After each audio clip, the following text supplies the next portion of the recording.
In this section, we want to talk about elasticity of demand by first establishing what it is and what it helps us understand. To do that, we'll first take a look at the relationship between price and demand and an example that we tackled earlier this semester, where a store recently sold a particular item for $13.35. At that price point, they sold an average of 30 items per day. When they raised the price to $16.40, sales dropped to an average of 13 items per day. Assuming the relationship between price P and demand X is linear, then when we looked at this problem for marginal analysis problems,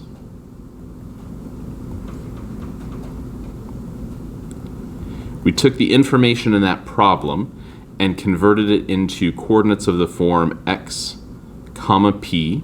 So demand was our independent variable, and the output was a function of the form p of x equals mx plus b. We talked earlier in the semester how instead of coordinates of the form x comma p, we could create coordinates of the form p comma x. So p is the independent variable, and the graph here represents an equation that was constructed that way, or a function that was constructed that way. So this function is x of p equals negative 5.5738 times times p plus 104.4098. So again, rather than using coordinates of the form x comma p, we reversed those, making p the independent variable.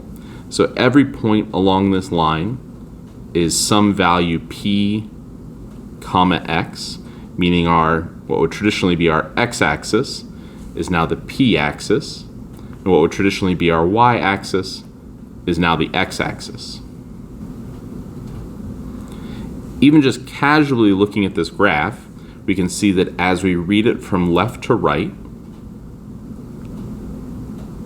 our p value is increasing, so our price is increasing.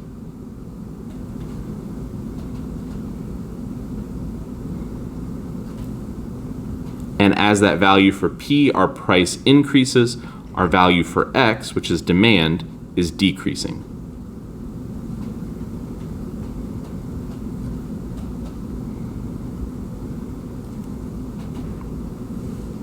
That means that price and demand have an inverse relationship. As one value increases, the other decreases. If we recall that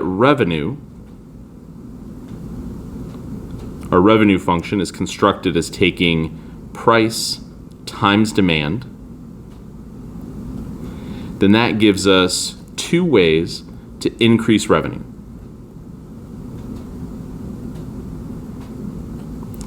First, we can change the price point of our product. This is relatively easy to control. We just assign a different price to our product and try to sell it at that new price point. The other option would be to increase demand. On its own, that can be challenging. Usually looks at something like a marketing campaign, but depends on the success of the marketing campaign, and that can be costly. So again, changing the price point is our simpler option here. If we manipulate the price, we can impact demand. And when we calculate elasticity of demand,